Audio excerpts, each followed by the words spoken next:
folks. Welcome inside the Parisi Palace, high above 2919 East Broadway. This is a special edition of the Jake Feinberg Show, coming to you live on Power Talk. Please go to our website, powertalk.live. Download our free app and stream all of our live local shows, including Solomon on Blast, the Jim Parisi Show, and yours truly, the Jake Feinberg Show. And we can't thank you enough for making us part of your day today as we continue to enlighten people with artists who have continued to expand consciousness, not just amongst themselves, but trying to facilitate that among others as well. And looking forward to really diving in with this cat today, who is actually also a very accomplished musician, and it's a high honor. David Nichtern, welcome to the Jake Feinberg Show. Thanks, Jake. Good to be here. You sound good, man. Hey, it's great to have you. I have to ask you, it's so bizarre. I'm producing a film documentary. I'll send you the link later on Stan Getz. And I was having last week, I was just having a brunch a week ago with Peter Rowan, and he mentioned that a cat who used to play with him was Buell Neidlinger. And Buell told some stories about, they were all junkies, or he wasn't necessarily, but Stan was. And, just epic stories on the Jersey Turnpike about Stan asking for the rest of his heroin when Buell was passing out. But then I just am queuing up some tunes before I come on the air with you, and I've already talked to Taj Mahal about the fact that you were in the Great American String Band, and here I'm looking, David Nichtern, David Grisman, Jerry Garcia, Richard Greene, Buell Neidlinger on bass. And this is from 1974. And I'm like, this is on. So, I mean, we'll just start here. I mean, how did you wind up? I mean, how did you wind up connecting with Buell? And then ultimately, how did you wind up in the Great American String Band? Well, yeah, I knew the other guys from the Great American Music Band before Buell. I met Buell through Richard Greene, probably. But I was first I was touring and working and producing Maria Muldaur. And I don't know if listeners know this or not, but I wrote her hit song called Midnight at the Oasis. So that was setting the table for me to I spent a lot of time in California and decided I love California. So once that song was an established hit, I decided to move to Northern California. And the day that I got there was a concert with Olden in the Way, Peter Rowan and Jerry and Grisman. And I think, I'm not sure if Taj was playing bass at that point yet or not. But I sat in with him, and then I had known David Grisman for a long time, and he wanted to do a more instrumentally kind of version of, with a little bit more of the kind of music that he's leaned towards since then, which is a kind of a jazzy, bluegrass, Americana kind of music. And so they asked me to play in that band, which was then, David Grisman, who, as I said, was already a good friend, and Richard Greene, who I had also worked with quite a bit. And then there were several bass players, and Jerry Garcia, of course, on the banjo, and I played guitar. So that band had maybe a year of life of playing around the Bay Area mostly and a few other places, and was a real fun outing. And I think at a certain point, we did some gigs which Taj couldn't make, and then I think maybe Richard invited Buell Neidlinger to play the bass on those gigs. So that's how I knew him. I mean, I literally just emailed Buell's publicist, and I'm like, yo, because I've interviewed 4 dozen cats. And, it's like the fact that Buell played bass in the late 50s in some sort of, blowing bebop session. And then, 15 years later or so, he's playing, with the Great American String Band. It's a little bit mind blowing. I would love to talk to you. Were you part of the Ralph Rinzler contingent? I mean, I just found this album, The Even Dozen Jug Band, very hard to find on vinyl. And did you go back to the roots with David from Jersey and Rinzler? How did you guys originally connect? Well, no, I'm a little bit younger, so I knew who those guys were, and also I knew who Peter Rowan was with David Grisman and Earth Opera Band. I was a little bit behind them in terms of age, so some of those guys I really looked up to. I always loved Peter Rowan. I thought he was like a great songwriter in that genre. And then out of that whole enterprise, I got to know Maria Muldaur, who was, of course, in those bands. And then when she was ready to start her solo career, after her career with that, and after her records with her then husband, Jeff Muldaur, they made 2 fantastic records. Then Maria was ready to go solo, and she engaged me as her sort of music director and guitar player, and I also produced some tracks for her. So that was more the beginning of kind of my entry into that realm. But I was certainly aware of all that stuff. Well, this is fascinating stuff. I mean, you're talking about Pottery Pie and those early albums. Mm-hmm. Those albums are unbelievable. Yeah. But, I mean, can you talk about a seminal moment that even put you on the radar so that Maria would have the faith in you that you could spin out some, I mean, basically where your lyric chops, where you got to the point where you became a recognizable entity? Yeah, so it's a lot of fun, Jake, to revisit this. So what happened is I was in New York City living down in what would now be called Soho, or NoHo. No, Soho, because I was south of Houston Street. So, and I was a kind of very, I think, in demand guitar player. You know, I played with almost everybody who came down there. So I would take my guitar and my amp from my 6-story walk-up apartment, schlep it down the stairs, walk 3 blocks up to that crossroads there between McDougal Street and Bleecker Street, and play with a million different people. So among those, I got to be friendly with Artie and Happy Traum, who the listeners might know of. But and they had Maria sitting in with them one night, and I was sitting in with them. So that's when I met Maria, and then it was a kind of a musical love affair right away. We just really hit it off. And so then we started to work together, and I became the obvious go-to person for her to sort of start creating her own solo career.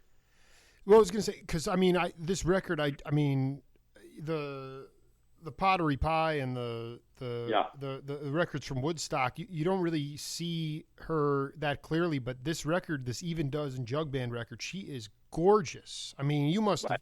It must have been hard to.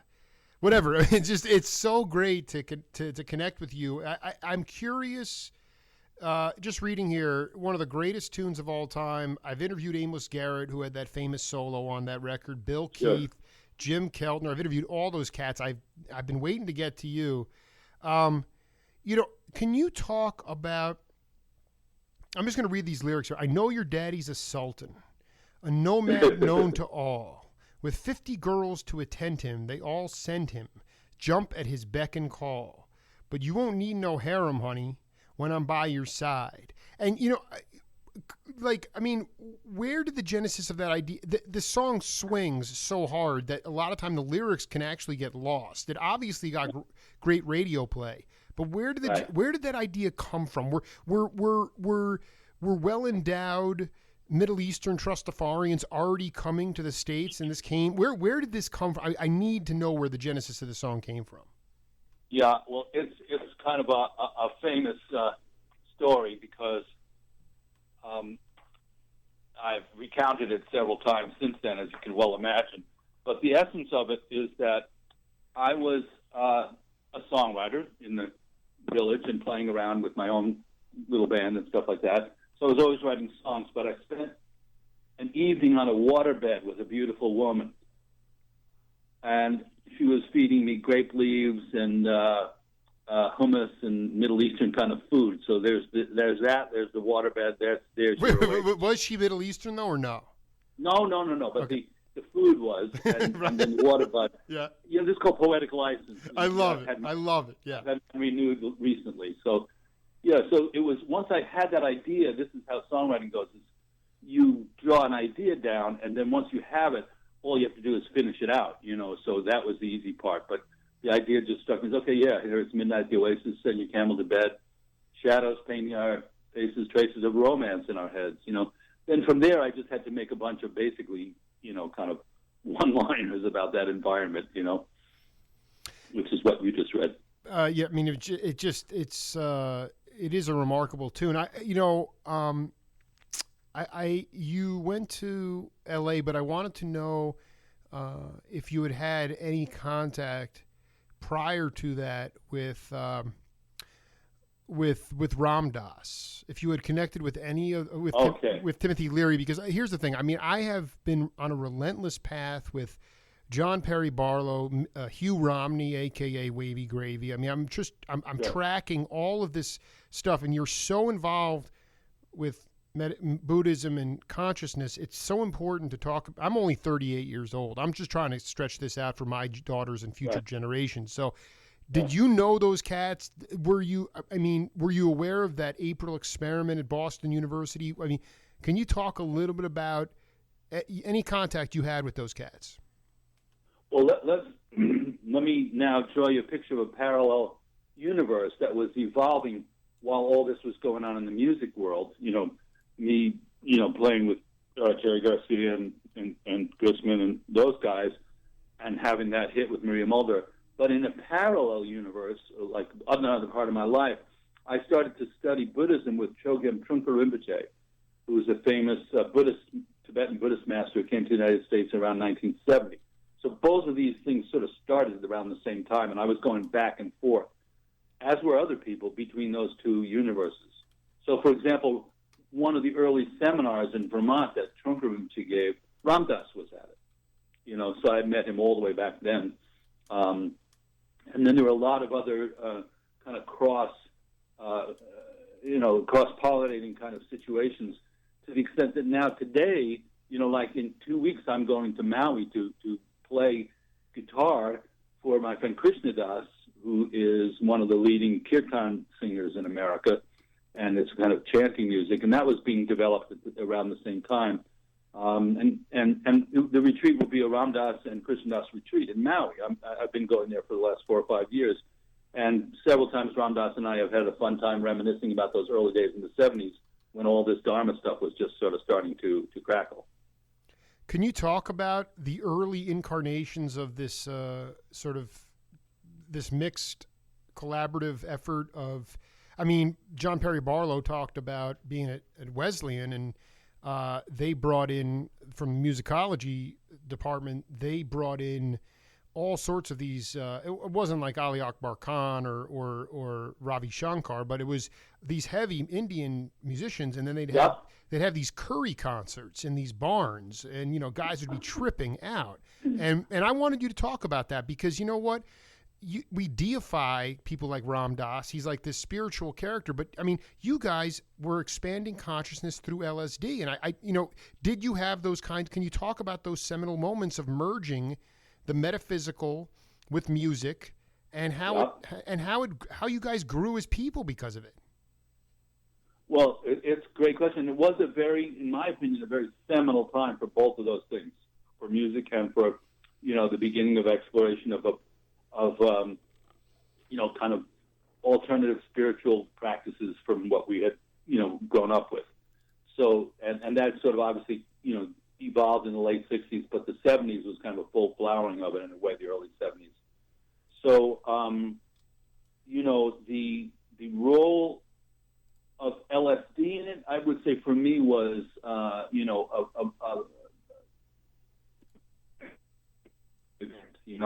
obviously, if you were like, if you had 2 legs and a long head of hair, you would take an LSD. It's not that big. It wasn't a big deal then. But it wasn't my main focus. My main focus was Buddhism, and really digging into understanding more about Tibetan Buddhism. And there was a lot of people, very, very curious about that at that time. And there was also people curious about making trips to India, like the way Ram Dass did and Krishna Das did, and experiencing a teacher named Neem Karoli Baba or Maharaji.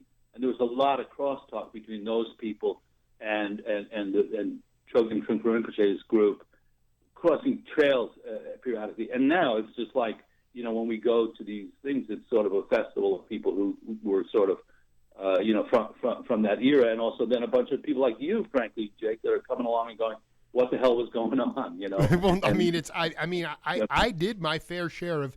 By the way, it was very eerie when you started your riff on LSD. You totally your audio went completely indiscernible, which is so eerie. You know, it came out. It came out with if you had a long head of hair, you were doing acid. So I might need you to go back and talk about your. But I mean, like in today's world, I was transcribing my interview with Felix Cavallari, and you know he had a spiritual guru. Sri Chinmoy, so many of these cats. I mean, McLaughlin, Coriel, Santana. They were like, all right, our friends are becoming. We're seeing all our friends become roadkill because of drugs, hard drugs. I'm talking about now. And so, how can we attain a higher level of consciousness without using hard drugs? So they were searching for these gurus. Right. Was Ram Dass, did you have a guru of your own? Or, I mean, you obviously have gotten to a level where you probably are a mentor or guru for some people, but who was your first guru? Well, this is what I'm saying. Chogyam Trungpa Rinpoche was a Tibetan teacher who came to the United States in 1970, and that's who I was studying with. So he was my teacher for sure, Trungpa Rinpoche. And he's written a lot of very, very famous books. He founded Naropa University in Boulder, Colorado. He did? Is this cat still with us? Oh, no, he died. He's long gone. So, I mean, can you talk about how you first, because I just dig the idea of, well, Cavallari was talking about experimenting with consciousness, and I look at it today, and I'm from New York, but I know my friends, they go in the mornings for yoga to clear their minds, you know, and then of course they're distracted by, you know, these attractive girls in there, whatever. But that's a side point. It's like the idea is that they're doing yoga or they're doing it in a sober state, where LSD at the time with Owsley and with the Sandoz acid, it was pure. To me, it was beyond just the act of Indian meditate. It was beyond yoga. It was this pure form of LSD that took you to a new state. And I just want to know if I'm right about that or wrong. I realize they may be separate. You maybe didn't do it in conjunction, but to me, like, that's an element of today's world where it's like, well, I'm going to go meditate, or I'm going to go sit in a hut, or I'm going to go to Diamond Mountain here in Bowie, Arizona, and build a hut for 3 years and live in isolation and meditate. But there was LSD was legal for a while. I mean, that. Can you just take me through the idea of the co-joining of those two and the impact that it had? Okay. Well, first I just want to. I will be happy to do that, and then first I just want to say about your friends who are going to yoga to clear their minds and are getting distracted by the young women there. I think it's the other way around. They're going to yoga to meet the young women there, and by accident, they're clearing their minds. Yeah, okay, you nailed it already. I'm just saying, like, it's. But the point is that they're living. See, I think the overarching point is that we're living in a berserko-capitalist time. Guys that are in the financial industries are just trying to find some peace, and you know. So, but again, I'm not just talking about the idea of meditation. I'm really the pure LSD with the meditation, and if in fact your early mentor, not that they advocated for it, but how they dealt with it. Ram Dass as well. Go ahead. Yeah. Well, you know, I would just like to say that LSD was just kind of part of the overall exploration that was going on at the time. You know, some people will say it was more central than others. You know, obviously for Ram Dass, that was the ticket for the boat ride. Those guys got kicked out of Harvard, and that was part of why he developed the culture he did, and that's why he went to India to explore his relationship with a guru. So LSD was a kind of sidecar from my point of view. It was certainly something that you could tag as, you know, maybe as Timothy Leary was saying, you know, you tune in and then drop out or look for an alternative. Exactly. You know? But what did you think about that? I know you don't have to personalize it, but that's what I sort of feel. what was so intoxicating about that? Because today people would say, "Oh, you're a loser. You're a failure. You know, you're what?" In fact, what he was saying was, "No, go your own way. Go your own way. Drop out of this society." I mean, that to me is just. It must have been just invigorating. I'm sorry to break you off. I'm really fired up about it. Well, I think what I'm trying to say is that the geist of the times was a go your own way geist, and LSD was part of that, but it was by no means the whole part of it. I think, for example, somebody like me, I would have been looking for, some kind of practice or some kind of way of being in the world or some kind of spiritual training that I hadn't had yet, with or without it.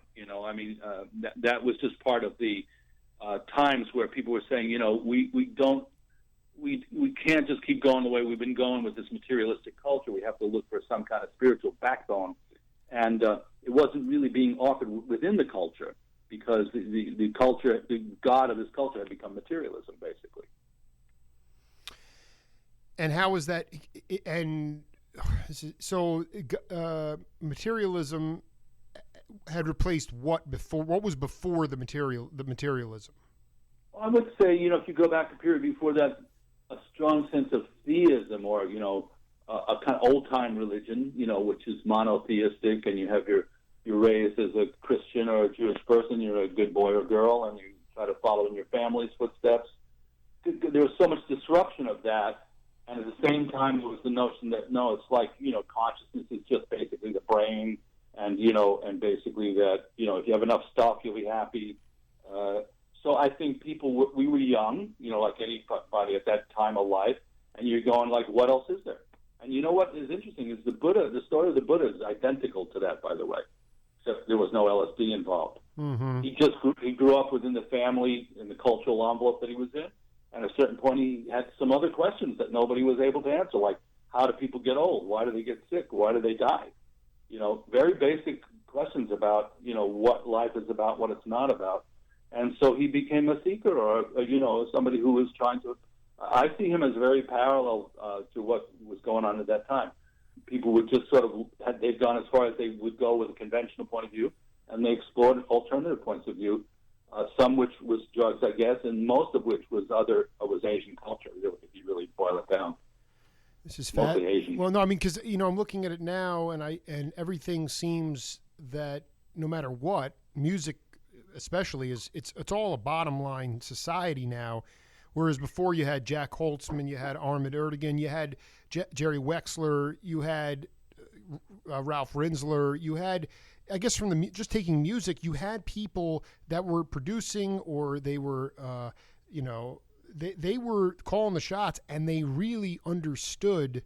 Well, like Norman Granz said it. He goes, I don't care if this Oscar Peterson record sells two albums. It's what my label stands for, which was Verve. That is a very. I'm a Dow. I mean, I received the Dow 4 years ago, and it fundamentally changed my whole existence. And that to me is such a true nature. How would you look at today? Where are we at today? Because you're talking about this craving for a non-material enlightenment world back in, 1970. And I look at it now, is it more craven? Have we actually become more progressive? I mean, what would you say to that? Oh, I would, what I think, just reflecting on what you just said, Jake, that at the time, an alternative culture became a popular culture.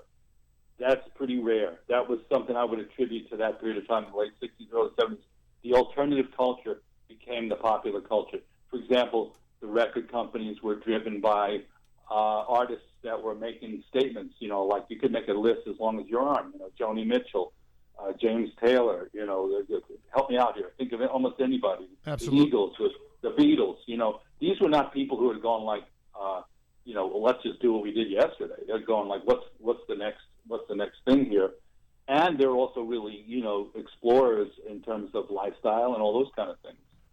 Now, of course that goes on, but I can give you my take on it, which was that in the 80s, the late 70s, early 80s, this got to be a very big business. It was not a huge business. It was a growing business. And as soon as something gets to be really big business, it usually gets taken over by lawyers, accountants, and marketing bean people. counters. Yeah. Yeah, I mean, you need somebody to count the beans, but how the beans get made is either artist-driven or it's driven by the marketplace. And I think now popular culture is 100% driven by the marketplace. Not that there's no creativity in it, there is. But people are trying to figure out what will fit the marketplace that exists. And then you have a huge indie culture now that's basically, independent of that because it's basically carried out by the internet. And people can find a whole way of being, if you really want to find that creativity, I would say get a friend of yours who's like very internet savvy and let them take you on a tour of new music that people are creating. And you'll hear all kinds of stuff, incredible stuff. But it's not being driven towards the mainstream. If you're playing hardball in the mainstream, there's a certain game that's pretty fixed right now. Yeah, no, I think you nailed it. Can you talk? One of the L's on my show is lineage, and my whole brain is expanding as we talk. Can you talk about this continuation of what you were doing with Ram Dass, and then ultimately what you're doing in Hawaii, I guess, next month? Can you just go over that again? Because that kind of blew my mind there.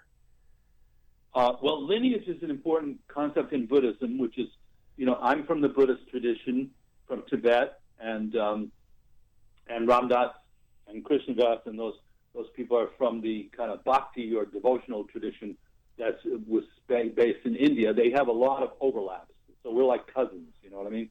But strictly in the Buddhist tradition, which also Peter Rowan is a Buddhist in a similar way, comes from a very long tradition of people passing along certain practices, certain understandings, generation to generation to generation.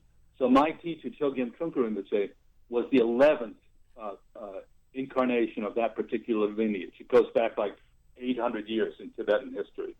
And what you do is you feel like you're part of something, but also you're the most current iteration of it and the most current innovator within that. So, for example, I'm carrying on the way my teacher Trungpa Rinpoche taught, but now I'm teaching people very much from the same basis of what he presented, but in my own words. And that's why, for example, I have a book that just came out this month called Awakening from the Daydream, re-examining the Buddha's Wheel of Life.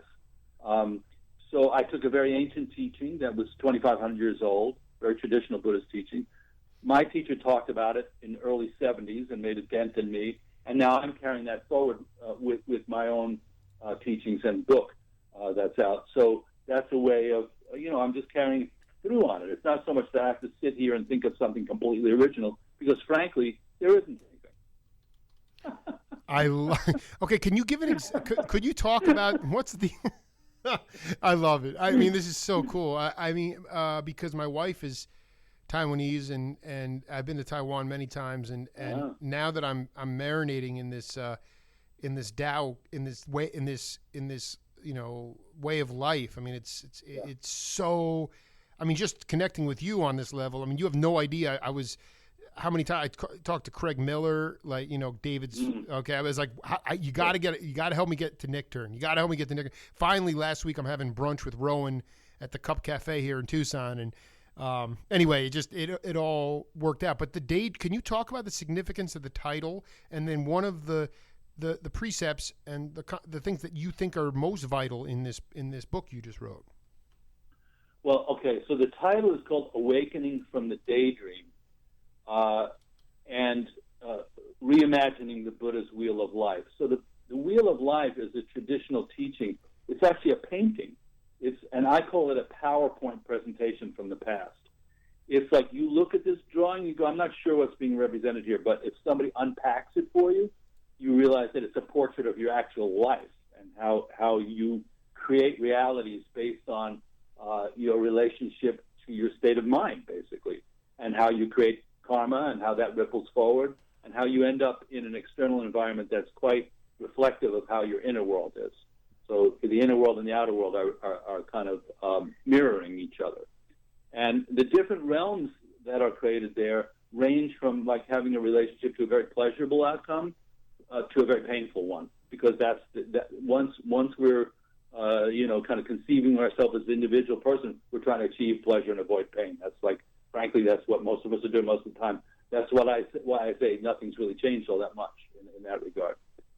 So there's 6 realms within this painting that are described, and what I did on my book is I had them redrawn with contemporary characters, and not ancient characters in them, but contemporary characters, so you could clearly say, oh, I know how that feels. I can identify that feeling. I know what it feels like to have a blissful afternoon and feel like I'm there forever and I want to stay there. And I know what it feels like to be a human being and kind of fluctuate between pain and pleasure. Every other Thursday, try to get up and figure out what I'm doing with my life now. And I know what it feels like to fall in love, fall out of love. I know what it feels like to read a book. I know what it feels like to study. I know what it feels like to explore my existence. And in the Hungry Ghost realms, it's basically a kind of an analogy or a metaphor for addiction, craving and addiction. So everybody knows what that feels like. So I had modern drawings put into those slots. In the Hell realm, which is the sort of realm of anger and claustrophobia, and I have 2 parents screaming at each other while the kid is holding his ears. Yeah. Everybody gets that. Oh my God, this is powerful. In the traditional painting, there's a bunch of beings being tortured and flayed alive, and you go, who are those people? Well, it's both a literal possibility, but it's also a metaphor for a particular style of existing. So the Wheel of Life gives you a sort of a portrait or a map, really, of what's called samsara, or the cyclic existence, the kind of worlds that we keep, by force of our habits, keep circulating through over and over and over and over again.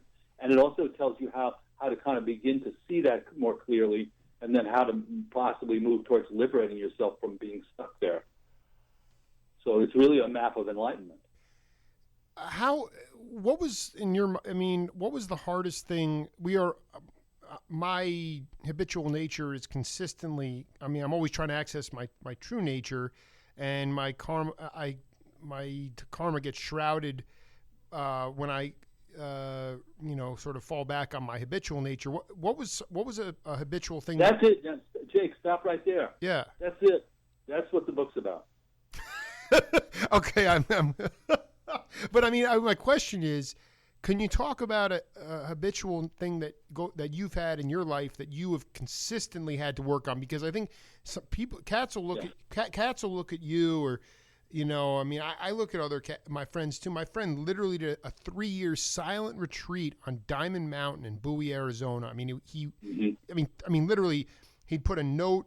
It'd say bok choy and toilet paper, and someone would go get the note, and they'd bring it back to him. There was no key. His girlfriend lived in a hut 20 feet away. They never talked, and it's like you get to a point where you're like, wow, they must really have totally figured everything out. But that's not true. So, can you talk about something habitual in your nature that you've had to work on throughout your years?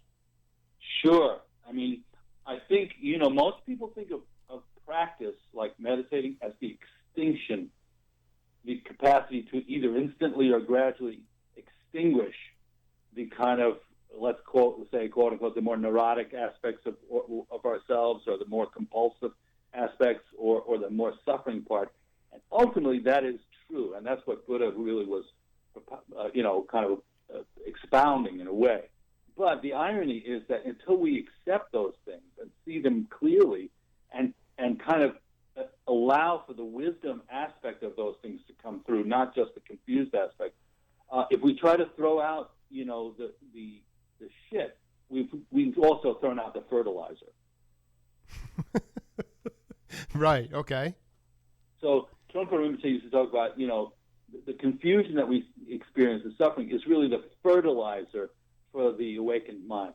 In other words, we have to look right into our experience as it is first, and really see the juice that's in there, the pith that's in there, and then get ourselves unraveled from the kind of compulsive quality of grasping at things and sort of, trying to, somebody a friend of mine who's in a 12-step program said, they say, if you hold a grudge against somebody, it's like taking poison and expecting somebody else to die. Right. So we have to look carefully at the impact on ourselves of our own state of mind, even though it may seem like we're a victim, or that somebody else is to blame or whatever. The real empowerment is us each taking control of our own state of mind really looking at it deeply. Of course, in a 3-year retreat, you're going to get a pretty deep look. Yeah, I mean, on top of all the insects and things that show up on the top of your ceiling at night, and you got a flashlight. Yeah. But yeah, I mean, I will tell you, I mean, can you talk about how? But Jake, wait a minute, because I want to finish. Go ahead, yeah, please. What you first asked me, because the question is, I thought was, so do you need to go into a 3-year retreat to begin that process of sorting through it? And my answer is definitively no, you don't. No, I didn't. No, I agree with you. I was actually just talking about something seminal that you could point to that even like at a specific level where where your habitual nature was getting in the way, and how you, specifically how you became at peace with not. By clearing your so if you look at this book and this formulation of the 6 realms, you begin to realize that your habitual nature is creating your sense of preoccupation in moment by moment. So, for example, and speaking personally, I would say, in terms of those realms of existence, you begin to look and say, well, where have I been hanging out? And I would say one of them is I sort of, by karma, I like to hang out in the God realms. I like pleasurable circumstances, beautiful sights, pleasant experiences, to the extent of, I think a lot of musicians are sort of organized around that kind of approach. Let's just go smoke a joint and relax and not worry about stuff. Right. So that's a God realm. That's not necessarily the same as being in an awakened state of mind by any stretch of the imagination. Although it could be easily confused for it. And then I would say the other realm that's sort of interesting, and again, I'm sort of characterizing myself by not just individually, but by kind of my tribe, it is the notion of now you're looking at the pleasurable circumstance and you're going, I got to have more of that. I got a craving that. That's called the hungry ghost realm, the craving realm. And the hungry ghost in the traditional imagery have these little tiny mouths and these little tiny necks and huge bellies, so they can never get enough. And I would say that's another part of my personal psychology. It's like, oh, if only I had this, if only I had that, if only I had this thing or that person or this situation. So, those things come up in my mind stream. Those things are going to come up. I recognize them. I say, oh, it's you again. How you doing? And I could say, just like recently, 4 months ago, I said, I'd really like to lose about 10 or 15 pounds. And I've done it before. All I have to do is stop eating dessert. It's as simple as that. Now, when I say it's as simple as that, it's not as simple as that because there's a lot of habit and craving there towards sugar. And if you want to experience, your habitual mind, all you have to do is change a habit, like a powerful habit. So they have the idea right on Lent. Just give something up. No, you're nailing. I mean, I'm looking into my mind's eye, and I just said the same thing. I gotta stop eating dessert. Actually, it's more like having 2 IPAs every night. That 2 beers every night is too much. But I mean, there's this really fine line. I mean, again, the question in my mind as a radio host, again, I know we're just connecting now, but for the last 5 years, I've interviewed 500 cats, and it's like, the questions are the answers.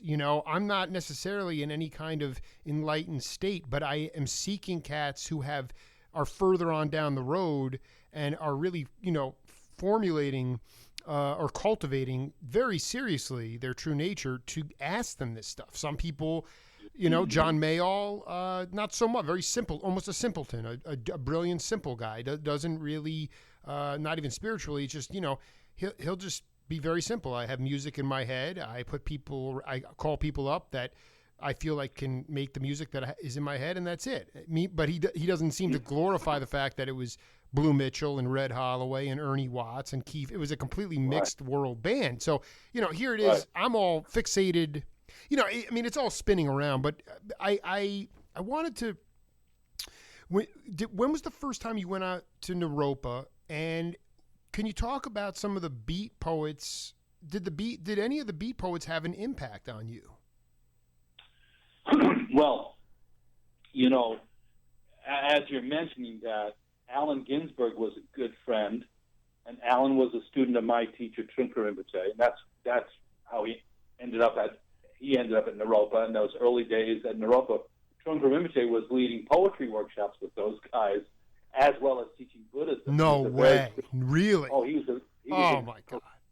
He was a profoundly creative, and remember, this guy was raised as a Tibetan Lama from the time he was 2 years old, so it wasn't like he was home with this. He made this his home, and he was completely brave about connecting up with the local, local people and whatever they're into. So part of it was like, okay, let's look at poetry as an expression of mind, And Trungpa Rinpoche used to say something: first thought, best thought. Like, you have to be able to find that spontaneous part of your mind that's not just repeating and repeating and repeating and repeating, but has some kind of fresh voice. Suzuki Roshi used to say, Zen mind, beginner's mind. Just how do you get to the fresh part of your mind that's not the recycled part? And so that was what Allen Ginsberg's poetry was about too. So they had a tremendous meeting ground on that. And Allen was, my son Ethan, who's now a Buddhist teacher, when he was 10, he went to the poetry workshop here in New York with Allen.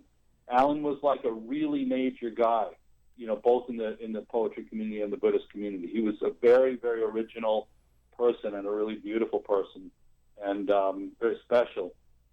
So that was part of the atmosphere. I'm going to be like going to that kind of environment, studying with them, and then going and playing with Jerry Garcia and David Grisman, and then going to study with Trungpa Rinpoche.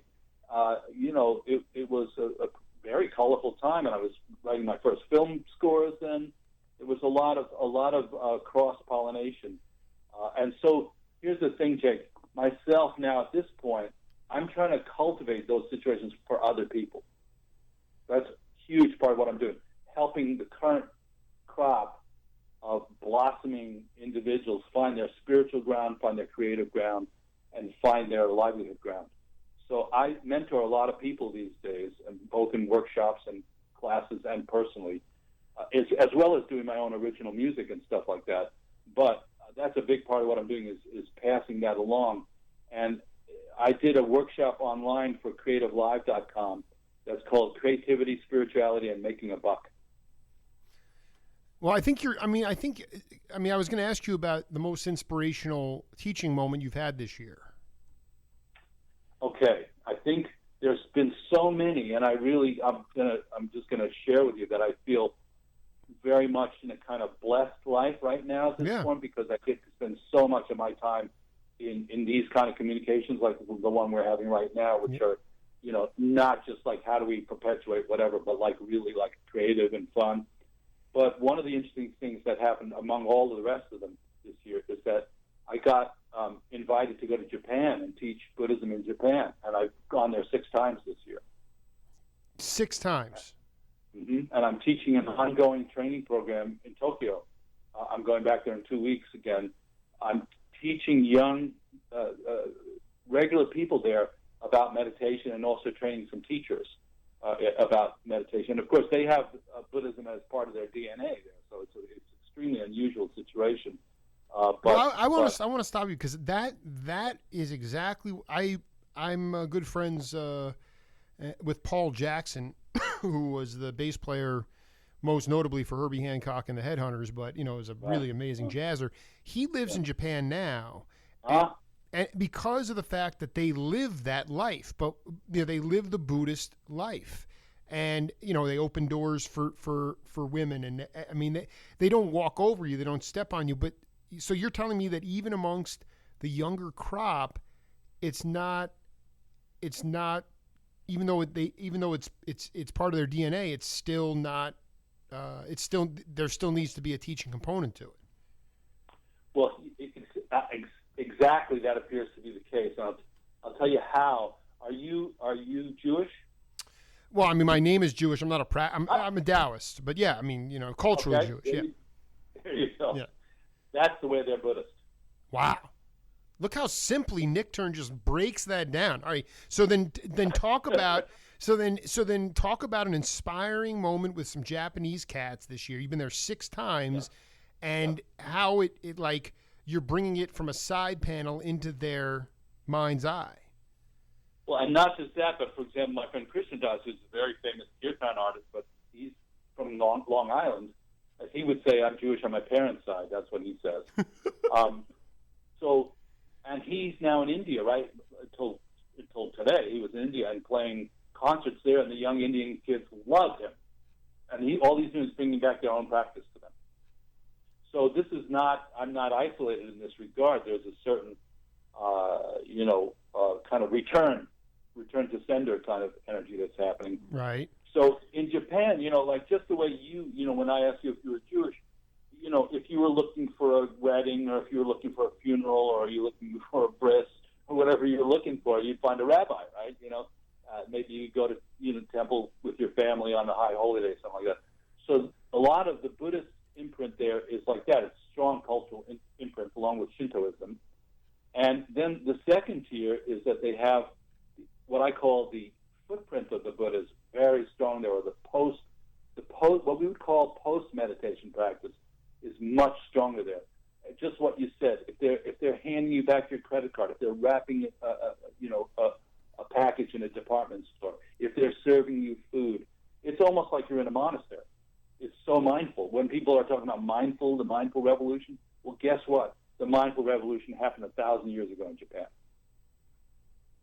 And it's still there. Gee. But what they don't have is the Zen, for the most part. They have beautiful zendos and beautiful contemplative arts, and kudo and flower arranging and tea.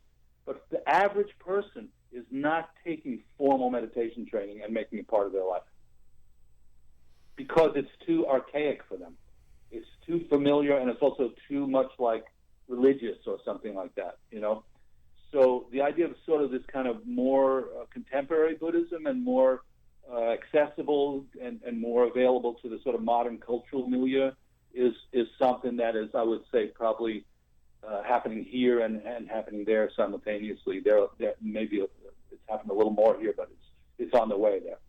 Is it helpful to a degree that you are a Westerner teaching it? Well, it's interesting because I think there's a certain, every time I teach for the beginning, I apologize. Why? Because I say, look, I'm just a Jewish kid from New York, and I'm here in Japan teaching Buddhism. Isn't that funny? Oh, I love and I say, but then what else I say is, while I'm here, I'm going to be jamming with some of my Japanese friends who are bluegrass musicians. No way! I got to get on one of these trips. There's bluegrass cats playing. They're burning in Japan. Oh yeah. Well, see, Japanese are great, very powerful students and imitators. They're very disciplined. So if they there's some there. In fact, Arita, who's one of my good bluegrass friends over there, would played with the Even Dozen Jug Band when they went over there. I mean, he's a multi-instrumental guy. He went to Berkeley, and there's others. So I have played gigs in Japan, including radio shows where I've played bluegrass, basically, or something like it. My kind of stuff. So absolutely, there are musicians there who like that, and they're Japanese. So what are they doing, singing "How Mountain Girls Can Love"? They're talking about Mount Fuji. But no, going back, you. But after you make it clear that you are not Japanese and you are not steeped in this sort of old guard tradition. Jake, hold on one second. Sure. Yeah, I make it clear that I'm not Japanese by showing up. Exactly. No, but I mean beyond that, I guess because here's the thing, it's like you said, it's in their DNA. The mindfulness happened hundreds of thousands. Was it 1,000 years ago? You said? Yeah, they have Buddhas that are 1,000 years old. So you have. So I guess my point is you don't have a sensei or some sort of teacher, a Japanese teacher who's going to be going with these older precepts. It's a more modern version with a Western cat who's teaching them. Do you think that there's resonance there? That's why I asked that question. If you feel like the impact, that they're more willing to, their ears are more open to you because of that. Yeah.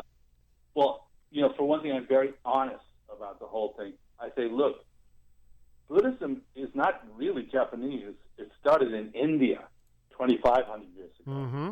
So it's all a derivative from that. There is no authentic Buddhism anywhere other than 2,500 years ago in India. There was a Buddha. and he started teaching. So that's where we're all drinking from that well. Let's be clear about that. From there, the teachings of the Buddha went to Tibet, then went to China. They were preserved in some areas of the Indian subcontinent, although it came and went to some extent. From China, it went to Japan, to Korea, and Thailand, places like that, which are some of those have preserved the Buddhist teachings as a cultural norm, more than India has, for example. So you're looking at this and you're saying, I studied with a Tibetan. It started in India. It went to Tibet because of the diaspora in Tibet when the Chinese invaded Tibet. A lot of teachers left there who probably wouldn't have otherwise, and came through India, through Europe, and my teacher came to America. So I studied Tibetan Buddhism with a Tibetan teacher in America, and now I'm through circumstances beyond my control and really not exactly my own personal ambition, but just forced melody of circumstances. Here I am now presenting these same Tibetanized, Americanized teachings of the Buddha to you people who really, I look at it as I'm just reactivating your DNA. That's how I look at what I'm doing here. And then I'm just very honest about who I am, and they like the fact that these are people who are working jobs. They might work for a corporation, or they might happen to be a yoga student. But you asked me for the high moment. The high moment was when a 55-year-old guy in the class said, I came to, of course, through the translator, I came to this. I wasn't sure what this was going to be. I'm a company man here in Japan, which means he works for a corporation there, which is the whole thing. And he said, I think there's something in this here for us. That was it. Boom. Wow. That,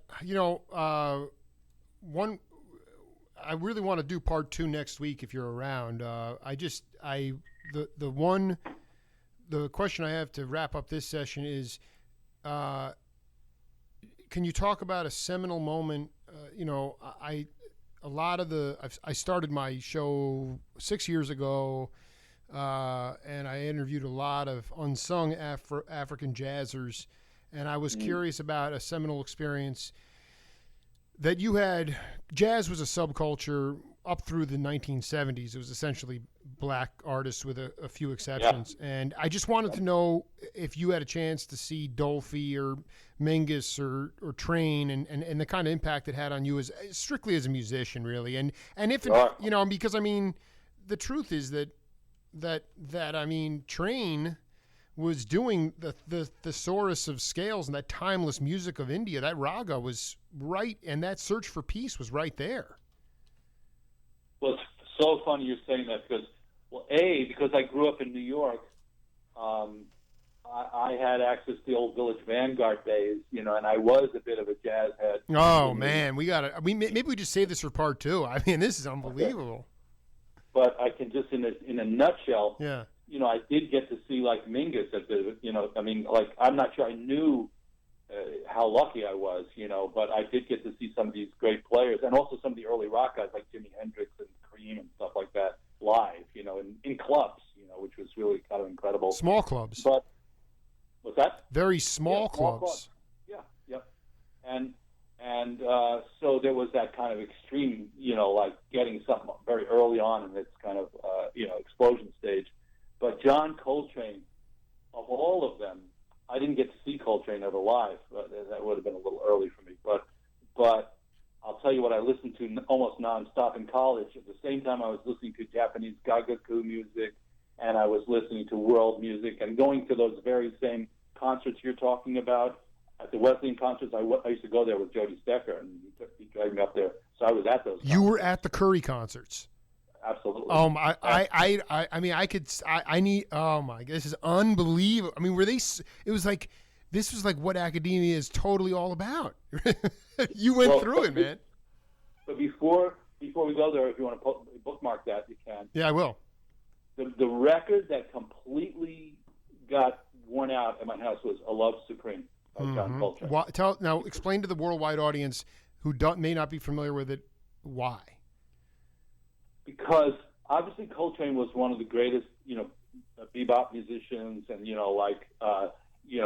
classic, sax players of all time. Everybody knows that.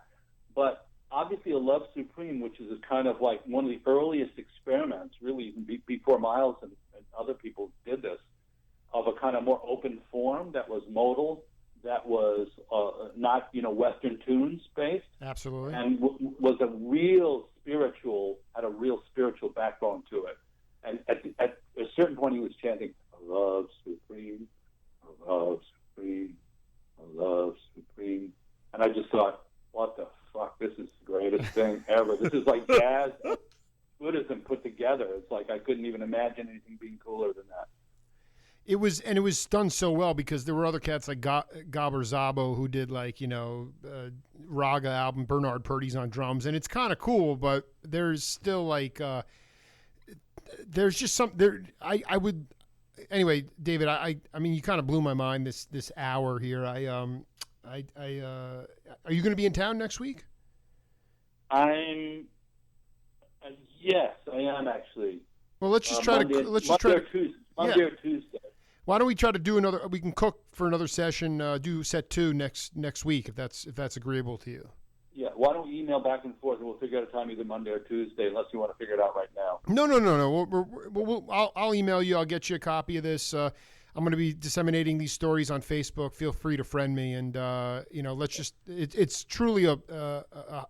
I didn't know. I knew we were going to go somewhere. I just didn't know we were going to go here, which is great because this to me was before my time. It's essential in that. I mean, what you're doing, what your son is doing, is continuing the lineage in a chain that has a few links in the chain along the way have been broken. But man, it is so important for these tenants.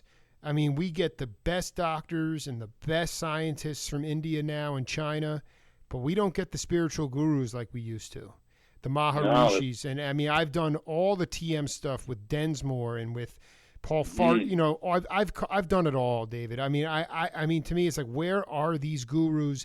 Because like in India, they dropped the whole Buddhism because it's an insane. I mean, look at the separation of classes now. It's like, the gap between the rich and the poor. It's the farthest thing from Buddhism. It's precarious. So what you're doing, and we didn't even touch on the film, and I just got an email that Buell will not be participating in the Stan Getz documentary because he has nothing nice to say about Stan. So we'll try to get to Buell on another time. But David, I'll email you, get a copy of this to you. Much love to you, brother, and just keep it happening, man. And are we live right now? We were live for the last. Yeah, we were live worldwide. Okay, great. Yeah. So are we still on? We sure are. So I wanted to send best wishes to anybody who's listening out there, and hopefully we can follow through. If you guys got any questions about any of this, let us know. Well, I'll tell you, some of the stories were profound, and they're going to be going up on new media. So yeah, man, let's just keep connecting, and just an honor to talk to you. We'll do it again next week. Okay, Jake, thank you so much, and I'll talk to you soon. Take care, brother. Bye-bye. Bye-bye.